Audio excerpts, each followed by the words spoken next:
Hi, I am Rahul और welcome on my channel. जैसा कि हम लोग विजन आईएएस टेस्ट डिस्कस कर रहे हैं फॉर द यूपीएससी पीटी 2026 के लिए, ठीक है, जिसमें हम लोगों ने 7 टेस्ट तक डिस्कस कर लिया था। ठीक है, आज हम लोग 8 नंबर टेस्ट डिस्कस करेंगे जो कि है एनवायरनमेंट एंड इकोलॉजी। ठीक है, एनवायरनमेंट एंड इकोलॉजी है, ये बहुत इंपॉर्टेंट है फॉर द यूपीएससी पीटी के लिए। ठीक है, तो चलो स्टार्ट करते हैं। पहला क्वेश्चन देखते हैं।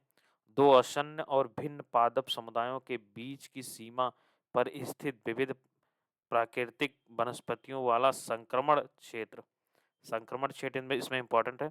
ठीक है, एक हाई डेंसिटी, मान लो कि ये पादप समुदाय है, दूसरा कम। ठीक है, इन दोनों के जो संक्रमण है इसको क्या कहेंगे? तो इसको बोलते हैं इकोटोन। ठीक है, तो ये ध्यान रखना, इसे कहते हैं ecotone. D is the correct.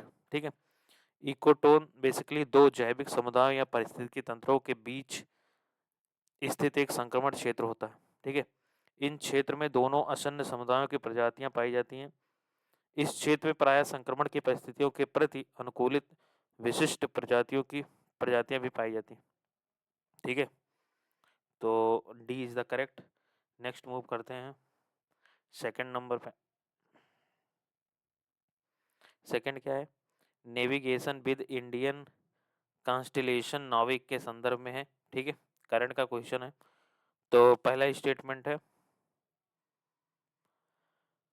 पहला है सॉरी, यह एक क्षेत्रीय नौवहन उपग्रह प्रणाली है जिसमें 7 उपग्रहों का एक समूह शामिल है। यस, ठीक है, 7 उपग्रहों का एक समूह है। दूसरा, यह भारत और इसके आसपास के लगभग 1500 किलोमीटर तक के क्षेत्र में सटीक वास्तविक समय की स्थिति और समय आधारित सेवाएं प्रदान करता है। बिल्कुल सही। इसके बाद है, वह नागरिक और सैन्य दोनों उद्देश्यों के लिए सेवाएं प्रदान करेगा। बिल्कुल, सी इज द करेक्ट।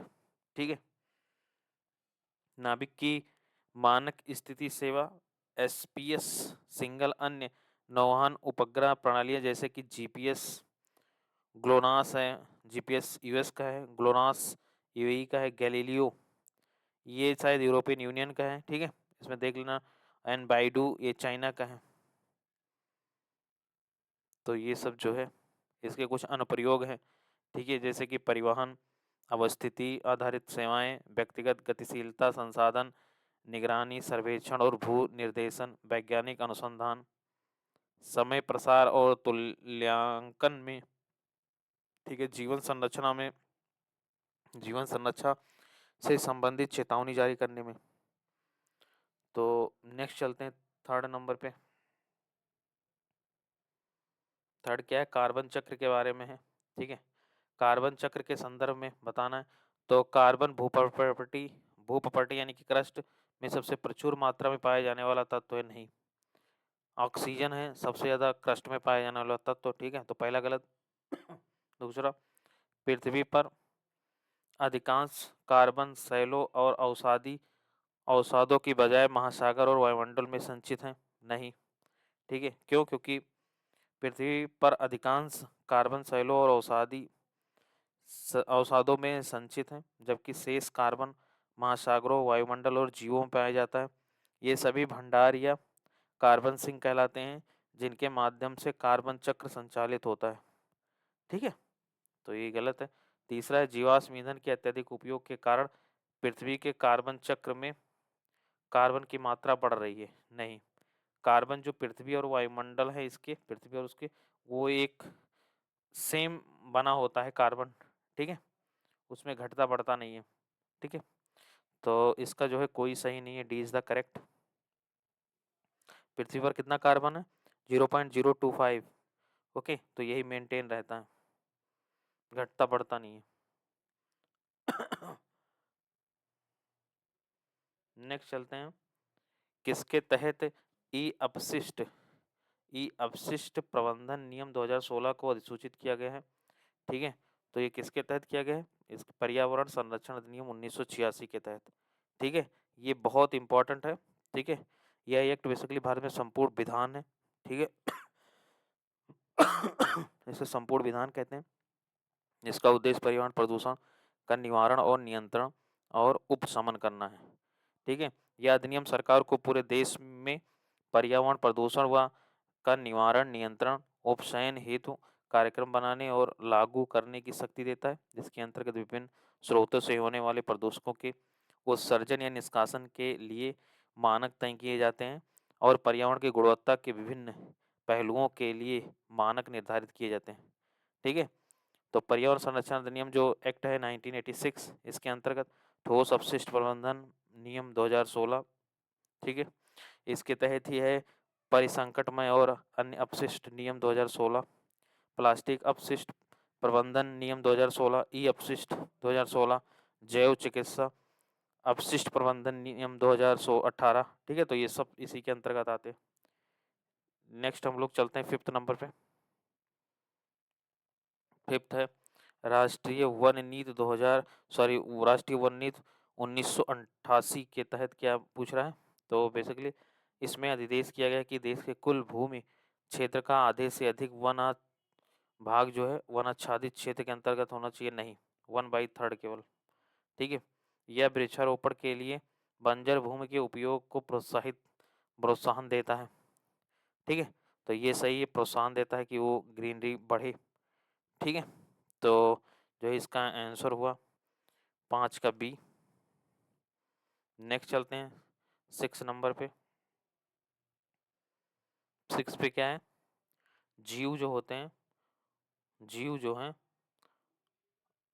जो तापमान की एक विस्तृत सीमा के प्रति सहिष्णु हो सकते हैं, उसमें वृद्धि कर सकते हैं, उसे क्या बोलते हैं। तो उसे स्टेनोथर्मल नहीं बोलते, उसे यूरी थर्मल बोलते हैं, तो ये गलत है। दूसरा, जीव जो स्वयं को तापमान की एक संकीर्ण सीमा तक सीमित रखते हैं उसे बोलते हैं स्टेनोथर्मल। दोनों गलत है, एक दूसरे का परिभाषा लिखा हुआ, डी इज द करेक्ट। ठीक है, नेक्स्ट चलते हैं और ये 7 नंबर पे चलते हैं। 7 पे है पेयजल में निम्नलिखित रासायनिक तत्वों में से किसका अत्यधिक उपयोग ब्लू बेबी सिंड्रोम का कारण बन सकता है। तो ये नाइट्रेट है ब्लू बेबी सिंड्रोम के लिए। ठीक है, बहुत इंपॉर्टेंट है, प्रीलिम्स में पूछा जाता है blue baby syndrome. Okay, blue baby syndrome. आगे चलते हैं 8 नंबर को देखते हैं।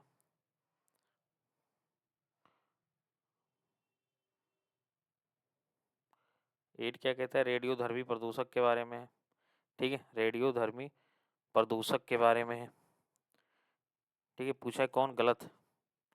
तो रेडियोधर्मी प्रदूषक जो अपशिष्ट हैं अल्पकालिक प्रदूषक होते हैं जो कुछ घंटों तक रेडियोधर्मी रह सकते हैं, नहीं, इसमें अल्पकालिक और दीर्घकालिक दोनों होते हैं। ठीक है, तो ये गलत है। रेडियोधर्मी धूल 300 मीटर की ऊंचाई तक बनी रह सकती है, बिल्कुल। ठीक है, अगला है विमान पत्तनों का उपयोग की जाने वाली एक्सरे मशीनें रेडियोधर्मी प्रदूषक का एक स्रोत है, यस। ठीक है, तो इसका आंसर हुआ कौन, गलत है पूछा तो ये गलत है। ठीक है, जो रेडियोधर्मी पदार्थ हैं जैसे कि यूरेनियम और रेडियम में अत्यधिक अस्थिर परमाणु नाभिक होते हैं जिनके विघटन से विकिरण उत्सर्जित होता है जो अत्यधिक हानिकारक हो सकता है। परमाणु परीक्षणों के दौरान रेडियोधर्मी धूल पृथ्वी के चारों ओर लगभग 3000 मीटर या उससे अधिक ऊंचाई तक फैल सकती है। यह धूल प्राय वर्षा के रूप में पृथ्वी पर लौट आती है। इसका कुछ भाग मृदा के माध्यम से रिसकर भूमिगत जल स्रोतों पर पहुंचती है, नदियों और नालों में बह जाता है। ठीक है, तो 9 नंबर पे चलते हैं। 9 क्या कहता है, अनुवांशिक जैव विविधता के बारे में है। ठीक है, तो यह प्रजातियों के भीतर जीन की भिन्नता को संदर्भित करता है जिसमें व्यष्टि और समष्टि के बीच अंतर होता है, यस। दूसरा, उच्च अनुवांशिक जैव विविधता पर्यावरण परिवर्तनों के अनुकूल होने की प्रजातियों की क्षमता को बढ़ाती है। ठीक है, तो सी इज द करेक्ट, इसमें दोनों सही है। अगला चलते हैं 10 नंबर को देखते हैं। सजीवों में समावस्था होमियोस्टेसिस निम्नलिखित में से किससे संबंधित है। ठीक है, तो यह बेसिकली एक जीव की बाह्य पर्यावरण परिवर्तनों के बावजूद आंतरिक स्थिरता बनाए रखने की प्रवृत्ति है। ठीक है, A is the correct. Next move करते हैं, 11 नंबर को देखते हैं। जैव चिकित्सा अपशिष्ट प्रबंधन नियम 2016। ठीक है, जैव चिकित्सा अपशिष्ट प्रबंधन नियम 2016 जो है उसके बारे में, यह केवल केवल जैसे वर्ड को तुरंत काटो, ठीक है, ये गलत होगा। शल्य चिकित्सा की सुविधा प्रदान करने वाले चिकित्सकों पर ही लागू होते हैं। ये भी एक्सट्रीम स्टेटमेंट है, इसको बगैर जानकारी के काट सकते हो। दूसरा पढ़ो, यह जैव चिकित्सा अपशिष्ट की दो श्रेणियों अर्थात खतरनाक और गैर खतरनाक अपशिष्ट में विभाजित किया जाता है। ठीक है, अब ये नहीं पता तो इसको हम लोग जो है पहला तो काट देंगे, तो पहला कटेगा ये और ये कट जाएंगे। ठीक है, अब इसमें आंसर ढूंढना है। इसका सॉल्यूशन देखते हैं।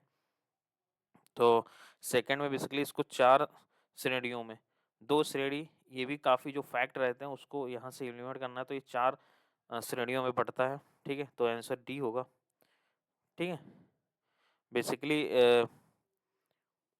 इन नियमों के दायरे को विस्तारित करके इसमें टीकाकरण शिविर, रक्तदान, ठीक है, तो इसमें केवल जो है शल्य चिकित्सा नहीं है बल्कि इसमें रक्तदान शिविर है, टीकाकरण शिविर है, शल्य चिकित्सा शिविर या अन्य स्वास्थ्य देखभाल गतिविधियों को भी जो है शामिल किया गया है। ठीक है, तो ये ध्यान रखना। नेक्स्ट आगे बढ़ते हैं, 12 नंबर पे चलते हैं। 12 चलते हैं, हाल ही में भविष्य के औद्योगिक रुझानों के संदर्भ में डार्क फैक्ट्रीज क्या है। ठीक है, डार्क फैक्ट्रीज क्या है, तो बेसिकली ये मानव हस्तक्षेप के बिना रोबोटिक्स और कृत्रिम बुद्धिमत्ता के माध्यम से पूर्णतः स्वचालित विनिर्माण उद्योग। ठीक है, जो बिल्कुल जो है बगैर ह्यूमन के रोबोटिक्स और एआई काम कर रहा है किसी फैक्ट्री में, तो उसे बोलते हैं डार्क फैक्ट्रीज, क्योंकि वहाँ रोजगार नहीं है। कौन सी ग्रीन हाउस गैस हैं। ठीक है, कौन कौन से ग्रीन हाउस गैस हैं, तो इसमें जो है तीनों ग्रीन हाउस गैस हैं। ठीक है, जलवाष्प है, H2O है। ठीक है, H2O, कार्बन डाइऑक्साइड है, CO2, ठीक है, नाइट्रस ऑक्साइड है, N2O। ओके, इसके साथ ही है मीथेन, ठीक है, CH3F4 मीथेन है, नाइट्रस ऑक्साइड है, ओजोन है। ठीक है, ये सब जो है ग्रीन हाउस गैस है, इसको ध्यान रखना। चलते हैं, तो इसका डी हुआ करेक्ट। नेक्स्ट मूव करते हैं, 14 नंबर पे चलते हैं। प्राय चर्चा में रहने वाला ट्विस्टर पद क्या है। ट्विस्टर क्या है, तो ट्विस्टर बेसिकली तड़ित मेघ से भूमि तक विस्तारित वायु के तीव्र कीप के आकार वाले स्तंभ को कहते हैं। ठीक है, कीप के आकार वाले स्तंभ को कहते हैं, ध्यान रखना। नेक्स्ट चलते हैं 15 नंबर पे।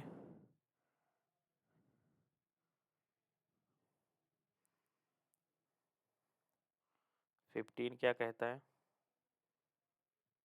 हाल ही में सुर्खियों में रहा जंगेजुर गलियारा रणनीतिक दृष्टि से महत्वपूर्ण है।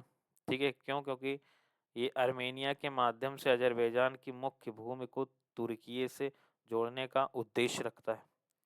ठीक है, आर्मेनिया के माध्यम से अजरबैजान की मुख्य भूमि को तुर्की से जोड़ने, ठीक है, अजरबैजान जो है किससे जुड़ना चाहता है, तुर्की से। ठीक है, किसके माध्यम से, आर्मेनिया के माध्यम से। ठीक है, तो ये ध्यान रखना, ये न्यूज में पूछ सकता है। नेक्स्ट चलते 16 नंबर पे। 16 क्या कहता है, 16 कहता है उत्तरी अटलांटिक संधि संगठन नाटो की संसदीय सभा हाल ही में डेटन ओहियो अमेरिका में पहुंची, जहां डेटन शांति समझौता हुआ था। इस संदर्भ में डेटन शांति समझौता निम्नलिखित किस क्षेत्र में संघर्ष के समाधान से संबंधित है, तो बोस्निया एंड हर्जेगोविना से संबंधित है। ठीक है, तो ये ध्यान रखना। नाटो में बेसिकली 32 सदस्य हैं। ठीक है, 30 यूरोपीय हैं प्लस 2 अदर है। ठीक है, अमेरिका और कनाडा। इसे 1945 में बनाया गया था, तो ये भी फैक्ट ध्यान रखना। 1945 में, ये क्लियर कर लेना 1945 है कि 49 है, तो देख लेना नाटो को। ओके, नेक्स्ट मूव करते हैं 17 नंबर पे। 17 क्या कहता है, निम्न में से कौन सा फाउंडेशन स्पीसीज आधार प्रणाली का उदाहरण है। ठीक है, तो ये है बांध बनाकर तालाब का निर्माण करने वाला एक ऊदबिलाव बीवर। ठीक है, A is the correct. Next 18 number पे चलते हैं। जैव विविधता विरासत स्थल के संबंध में है। ठीक है, कौन सा सही है 18 नंबर में। तो बेसिकली वह क्षेत्र जहाँ संधारणीय विकास पद्धति कृषि पद्धतियाँ अपनाई गई हैं उन्हें BHS घोषित किया जा सकता है, जैव विविधता विरासत स्थल। ओके, मतलब कि सस्टेनेबल डेवलपमेंट जहाँ पे हुआ है, सस्टेनेबल डेवलपमेंट यानी कि फ्यूचर को देख के जो डेवलपमेंट किया गया है वहाँ पे जो है वो शामिल होते हैं, सस्टेनेबल एग्रीकल्चर। नेक्स्ट मूव करते हैं 19 नंबर, परिस्थितिकी संगठन के विभिन्न स्तरों के संदर्भ में बताना है। ठीक है, 19 नंबर, समष्टि। समष्टि मतलब क्या हुआ, आबादी, तो इसको आबादी भी लिख सकते हो, आबादी। आबादी में एक ही प्रजाति की व्यष्टि शामिल होती हैं जो किसी विभिन्न निश्चित क्षेत्र में रहती हैं और परस्पर क्रिया करती हैं। यस। समुदाय क्या है, तो विभिन्न प्रजातियों की समष्टियों से एक विशेष क्षेत्र में एक साथ रहती हैं और परस्पर क्रिया करती हैं। बायोम क्या है, एक विशाल क्षेत्रीय पारिस्थितिकी तंत्र है जिसकी वनस्पति और जलवायु की समानता होती है। ठीक है, तो डी इज द करेक्ट। जीव क्या होते हैं, जीव पारिस्थितिकी में जीव एक मौलिक कार्यात्मक इकाई है क्योंकि यह पर्यावरण के साथ साथ अन्य जीवों के साथ भी सीधे परस्पर क्रिया करते हैं। ठीक है,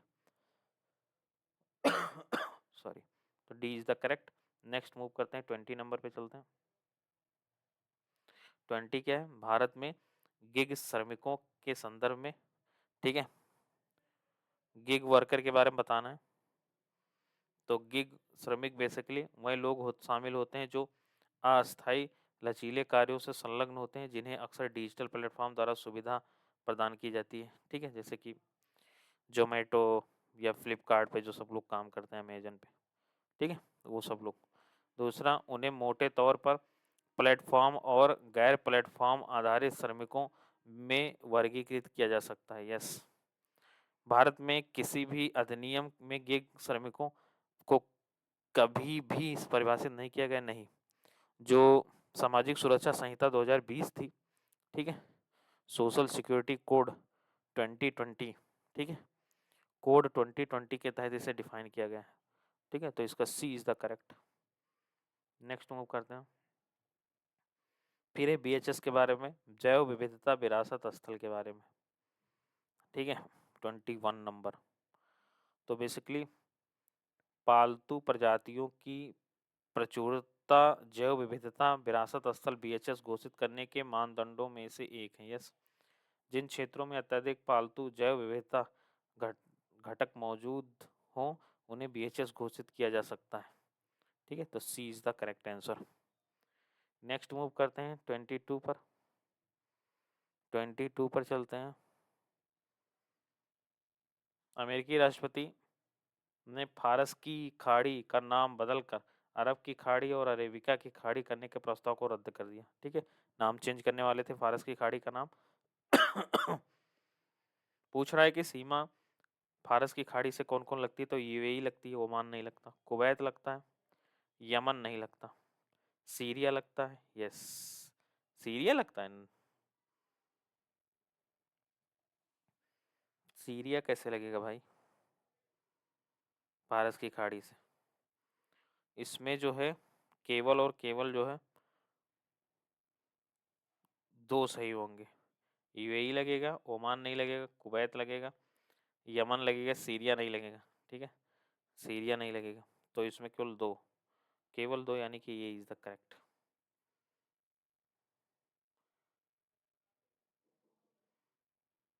अगला है 23 नंबर, शीतोष्ण एन उष्णकटिबंधीय क्षेत्र। शीतोष्ण मतलब ठंडा क्षेत्र, उष्णकटिबंधीय मतलब ट्रॉपिकल, इक्वेटर के आसपास 30 डिग्री तक, उसके बारे में पूछ रहा है 23 में।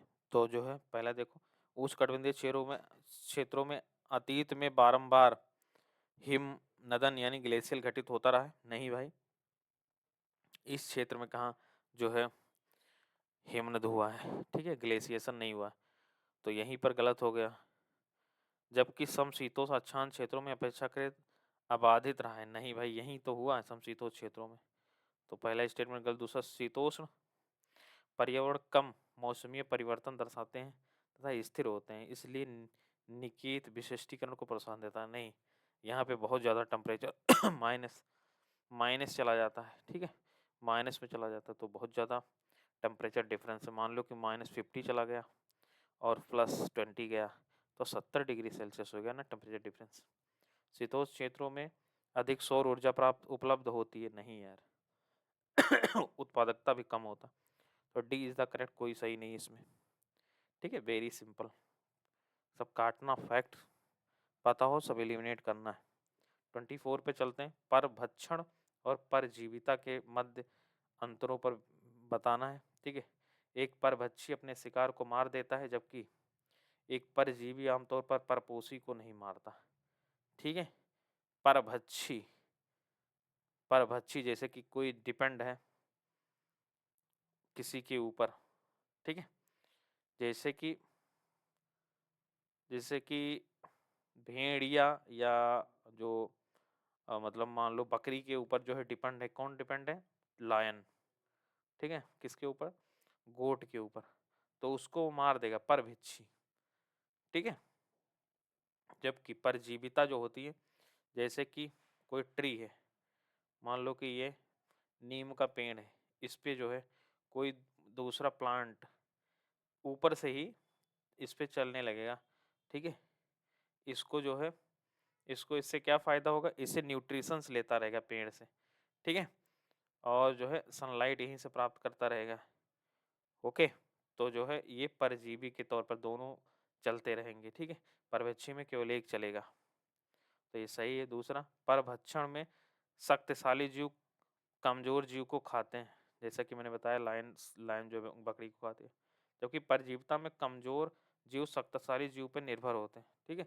जैसे गिलोय नाम का पौधा जो है इस पे चढ़ा होता है, पीपल के पेड़ पर या नीम के पेड़ पे, तो अपना पोषक प्राप्त करता रहे, तो सी इज द करेक्ट, 24 का सी। फिर चलते हैं 25 पे।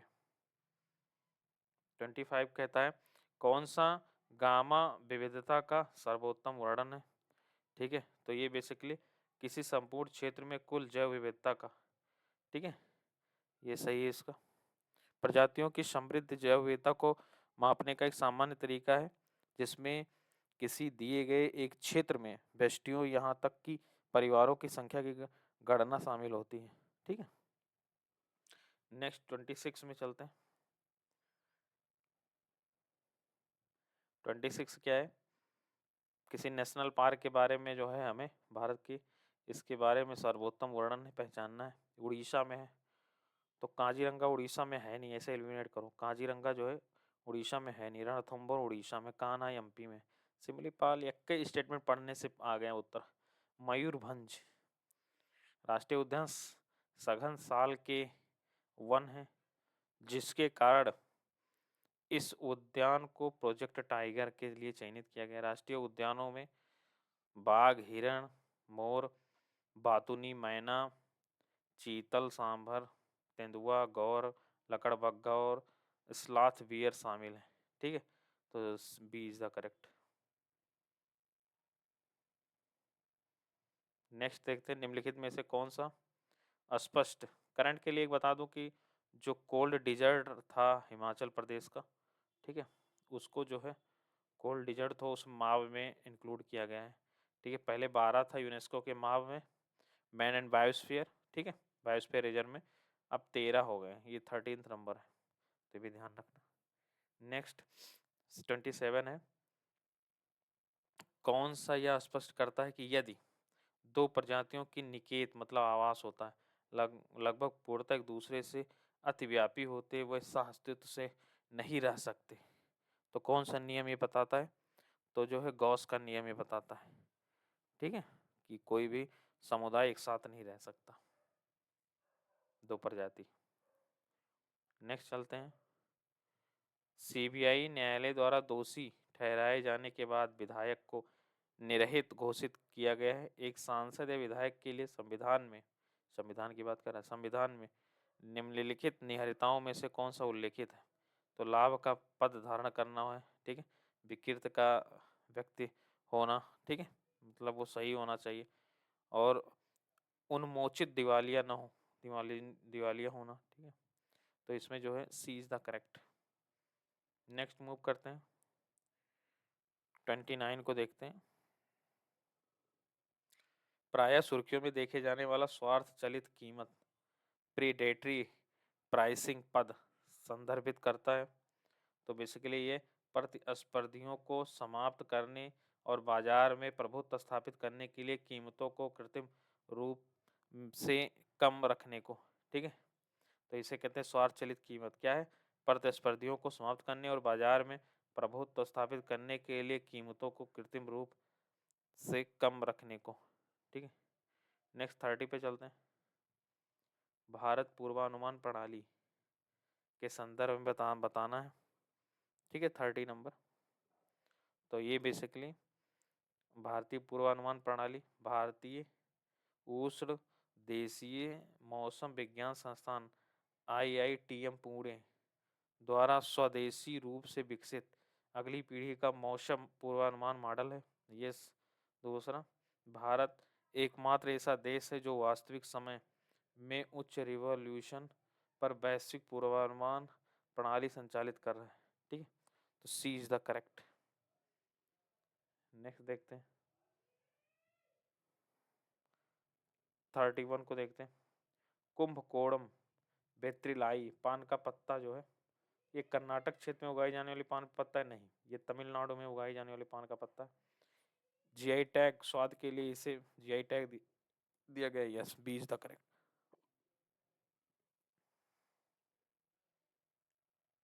32 पे चलते हैं। निम्नलिखित में से कौन सी आक्रामक प्रजातियों का उदाहरण है, ठीक है, तो जो है आक्रामक प्रजातियों में राशि वुल्फ श्वेत घोंघा, यस, घोंघा बहुत हो जाते हैं, तो ये है। गाजर घास जो है गेहूं में बहुत पाए जाते हैं, जलकुंभी तालाबों में बहुत पाए जाते हैं, तो सभी हैं, ठीक है, आक्रामक प्रजातियां, ये सभी बाहर से आए हैं लगभग। जैवोपचारण इसे इंग्लिश में कहते हैं बायो रेमेडिएशंस, ठीक है, क्या कहते हैं अंग्रेजी में? बायो रेमिडिएशन, बायो रेमेडिएशन कहते हैं, ठीक है। ये बेसिकली है क्या? तो ये पर्यावरणीय क्षति के सुधार और पुनर्प्राप्ति में सूक्ष्म जीवों जैसे जैविक घटकों का अनुप्रयोग करते हैं, ठीक है। रेडियोधर्मी अपशिष्ट से उत्पन्न आयनिक तत्वों को जैवोच्चारण तकनीकी से उच्चारित किया जा सकता है, ठीक है, तो इसमें जो है दोनों सही है। नेक्स्ट देखते हैं अगला। करंट का है, रक्षा मंत्री ने अंतर्राष्ट्रीय परमाणु ऊर्जा एजेंसी IAEA से पाकिस्तान के परमाणु शस्त्रागार की निगरानी करने का आग्रह किया है। इस संदर्भ में अंतर्राष्ट्रीय परमाणु ऊर्जा एजेंसी से संबंधित निम्नलिखित कथनों पर विचार कीजिए, ठीक है। तो इसकी स्थापना संयुक्त राष्ट्र के तहत एक स्वायत्त संगठन के रूप में की गई, यस। यह एजेंसी परमाणु अप्रसार संधि की सदस्य है, नहीं, ठीक है। IAEA जो है स्वयं जो है परमाणु अप्रसार NPT की सदस्य नहीं है, क्योंकि केवल संप्रभु राष्ट्र ही NPT के पक्षकार हो सकते हैं, ठीक है, तो ये गलत है, A is the correct. Next चलते हैं 35 पे चलते हैं। 35 महादायी रिवर है, साउथ की नदी है, ठीक है, इसका उद्गम कर्नाटका से होता है, यस, कर्नाटक के पश्चिम घाट से। यह बारहमासी नदी नहीं है भाई, बारहमासी है, ठीक है, गलत है। ये पूरी तरह से मानसून पर निर्भर नहीं है, मानसून पर निर्भर ही है, लेकिन जो है दो तरह की मानसून होता है ना, उत्तर पूर्व मानसून तमिलनाडु में होता है, नॉर्थ ईस्ट मानसून, और साउथ वेस्ट जो है यहाँ केरला और तमिलनाडु के अदर क्षेत्रों में होता है। तो इसका A is the correct. Okay, Mahadayi river. Next है भारतीय वन अधिनियम 1927 के संदर्भ में देखना है। ठीक है, तो जो है वनोपज पर लगाए जाने वाले शुल्क को विनियमित करता है। यस। इसके तहत आरक्षित वन की संकल्पना प्रस्तुत की गई है। यस। ठीक है, और जो थर्ड है केंद्र सरकार किसी भी गांव को आरक्षित वन की किसी भी भूमि पर सामुदायिक अधिकार सौंप सकती है। नहीं, ग्राम वन वे वन है जिसमें राज्य सरकार किसी ऐसी भूमि को, स्टेट गवर्नमेंट, ठीक है, ना कि सेंट्रल गवर्नमेंट। तो इसका आंसर हुआ सी। नेक्स्ट मूव करते हैं।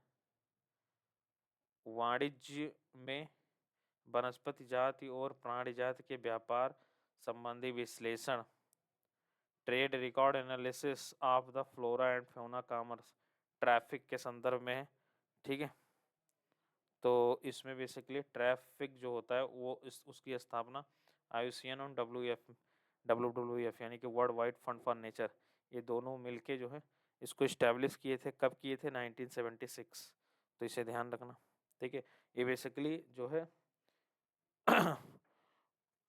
वनस्पति जाति और प्राणी जाति के व्यापार संबंधी विश्लेषण के लिए बनाई गई, बचाने के लिए। ठीक है, अवैध व्यापार को रोकने के लिए। इसका कार्य विश्व भर में वन्यजीव के वैध तथा अवैध व्यापार दोनों को निगरानी करना। वैध भी, ठीक है, अवैध दोनों, ध्यान रखना। Fact C is the correct. Next चलते हैं 38 पर। 38 क्या कहता है? दिवालिया और शोधन अक्षमता संहिता IBC 2016 के तहत, ठीक है, बात कर रहा है।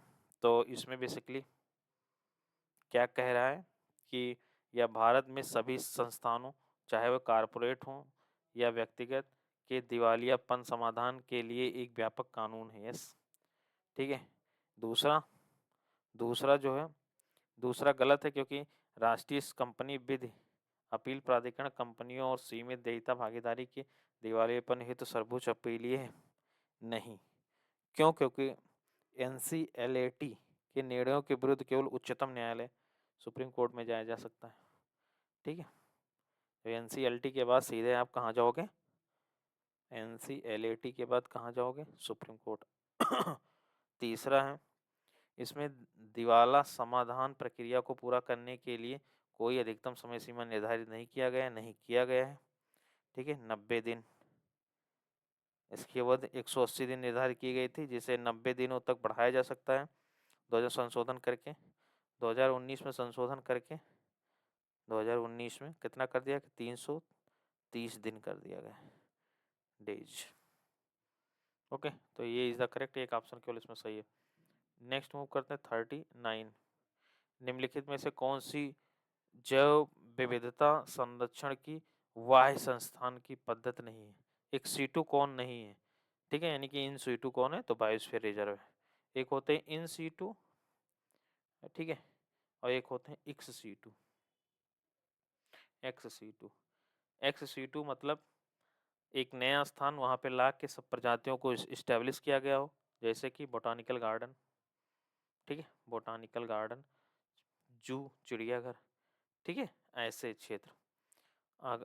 जो बायोस्फीयर रिजर्व है, बायोस्फीयर रिजर्व, ये सब इन सीटू में है, जहाँ थे वहीं थे नेचुरली। ठीक है, बायोस्फीयर रिजर्व हुआ, वाइल्ड लाइफ सेंचुरी हुई, ठीक है, इसके साथ नेशनल पार्क हुआ, टाइगर रिजर्व हुआ, ये सब जो है इसमें आते हैं इन सीटू में। तो C is the correct. Next move करते हैं 40 नंबर पे।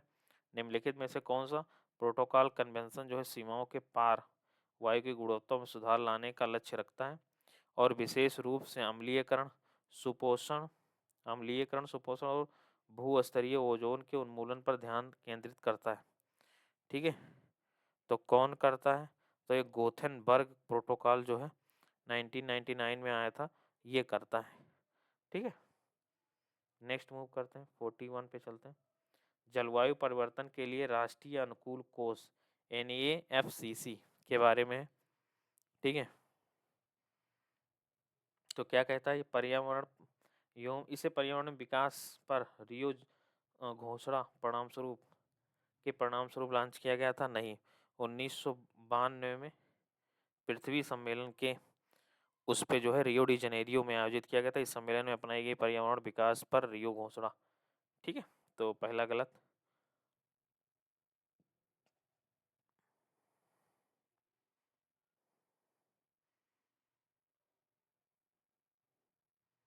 और जो ये है NAFCC, ठीक है, इसको जो है 2015 में जो है इसे लॉन्च किया गया था। को 2015 में 350 करोड़ रुपए के प्रारंभिक परिव्यय से लॉन्च किया गया था। ठीक है, इसका उद्देश्य भारत के उन राज्यों और संघ राज्य क्षेत्रों के लिए जलवायु परिवर्तन के अनुकूल की लागत की पूर्ति करना है, जो जलवायु परिवर्तन के प्रतिकूल प्रभावों के प्रति विशेष रूप से सुभेद्य है। ठीक है। नेक्स्ट जो है पर्यावरण, वन और जलवायु परिवर्तन मंत्रालय कह रहा है कि इसका मिनिस्ट्री है। नहीं, इसका मिनिस्ट्री जो है ग्रामीण विकास मंत्रालय। ठीक है, ministry of the rural development. तो इसका D is the correct. Next move करते हैं। IMF की हालिया report, world economic outlook report के अनुसार निम्नलिखित देशों को विश्व सकल घरेलू उत्पाद GDP में उनकी हिस्सेदारी के घटते हुए GDP में उसके घटते हुए क्रम में व्यवस्थित करना है। ठीक है, तो सबसे बड़ा कौन सा है? भारत से बड़ा कौन सा है? जर्मनी है। ठीक है, कौन सा क्रम बताना है? घटते हुए क्रम बताना है। तो सबसे बड़ा कौन है? 2 नंबर पर है। तो C इज द करेक्ट होगा इसका आंसर, क्योंकि सबसे बड़ा जो है जर्मनी, उसके बाद भारत है, उसके बाद जो है जापान है, उसके बाद UK। ठीक है, C इज द करेक्ट। अब देखते हैं ऑप्टिकल फाइबर के बारे में, फाइबर ऑप्टिक्स ड्रोन के बारे में। ठीक है, तो ये क्या कहता है? पहला स्टेटमेंट है कि फाइबर ऑप्टिक ड्रोन उड़ान के दौरान केवल माध्यम से अपने बेस स्टेशन से जुड़े रहते हैं। यस, अन्य ड्रोनों के विपरीत ये ड्रोन इलेक्ट्रिक जैमिंग के प्रति प्रतिरोधी होते हैं। ठीक है, इन्हें जैमिंग या बांधा नहीं जा सकता। तीसरा क्या है? इसका उपयोग लंबी दूरी की निगरानी मिशनों और सैन्य सर्वेक्षण में व्यापक रूप से किया जाता है। नहीं। ठीक है, बेसिकली ये जो होते हैं ये मुख्य धारा की लंबी दूरी की निगरानी में इनका उपयोग नहीं किया जाता है।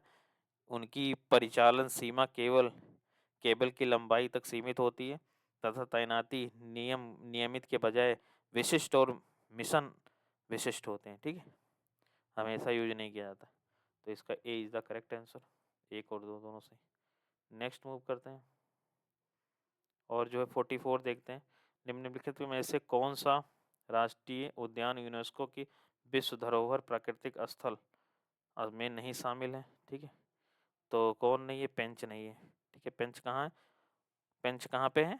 तो पेंच जो है MP में। सुंदरबन कहाँ है? वेस्ट बंगाल में। केवलादेव कहाँ है? राजस्थान में। काजीरंगा कहाँ है? असम में। पेंच कहाँ है? MP में।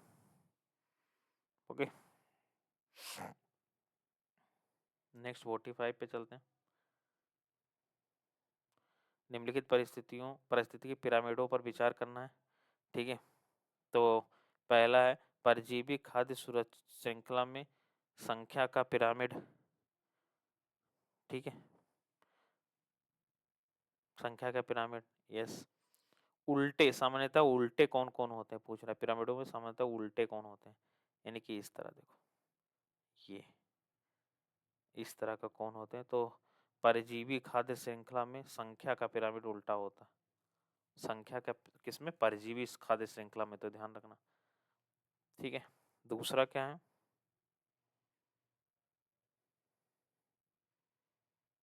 दूसरा है घास के मैदान की परिस्थिति के तंत्र में जैव भार हमेशा उल्टा नहीं होता। ठीक है, तो ये गलत है।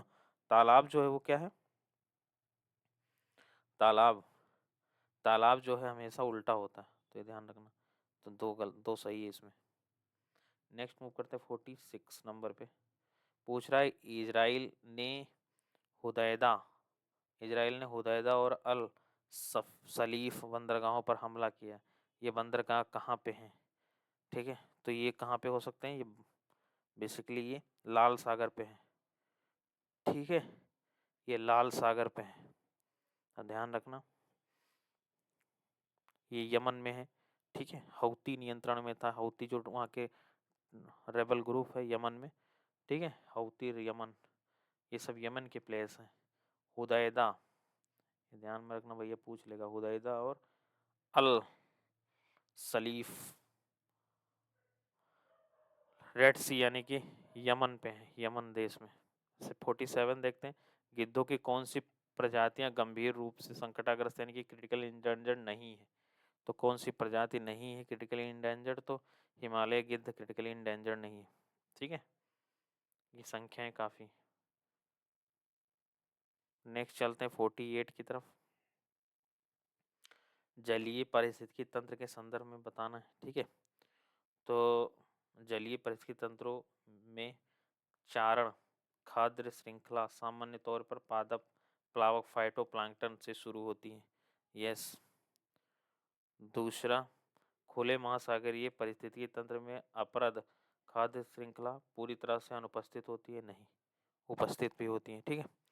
महासागरीय पारिस्थितिकी तंत्र में अपरद खाद्य श्रृंखला मौजूद होती है, विशेष रूप से गहरे महासागर या व्यंथित क्षेत्रों में, ठीक है। थर्ड क्या है, चारण खाद्य श्रृंखला में जंतु प्लावक जू प्लांक्टन प्राथमिक उपभोक्ता के रूप में कार्य करते हैं, ठीक है। C is the correct. Next move करते हैं 49। पवित्र उपवन और राज पूछ रहा है, ठीक है। तो जो है सरना कहाँ है, बिहार में है, झारखंड इलाके में, ठीक है। यहाँ सरना एक धर्म भी हुआ है, ठीक है, स्थापित कर दिए लोग। लाई उमंग कहाँ है, मणिपुर में। ओरण कहाँ है, राजस्थान में, ठीक है। सरना बेसिकली ये प्रकृति की पूजा करते हैं। 50 चलते हैं, इसका डी सही है। 50 नंबर पे चलते हैं और आज का लास्ट, भारत में राष्ट्रीय उद्यान के संदर्भ में, ठीक है। किसी अभ्यारण्य के अंतर्गत किसी क्षेत्र को राष्ट्रीय उद्यान के रूप में अधिसूचित किया जा सकता है, यस। दूसरा, राष्ट्रीय उद्यान के अंदर राज्य के मुख्य वन्यजीव वार्डन द्वारा अनुमति प्राप्त गतिविधियों को छोड़कर किसी भी मानवीय गतिविधि की अनुमति नहीं होती, ठीक है, बिल्कुल सही है, सी इज द करेक्ट। और राष्ट्रीय उद्यानों की घोषणा केंद्र सरकार और राज्य सरकार दोनों द्वारा की जा सकती है, तो ये ध्यान रखना, सेंटर और स्टेट दोनों कर सकते हैं, ठीक है। फैक्ट याद रखना है, पूछ सकता है। तो आज का फिलहाल इतना तक, नेक्स्ट मिलते हैं 9 नंबर टेस्ट, जो कि फिर पॉलिटी से जो है लेवल अप रहेगा और पॉलिटी से फिर शुरू होगा। टेस्ट नंबर 9 जो है पॉलिटी पर ही रहेगा, ठीक है। Then thank you very much.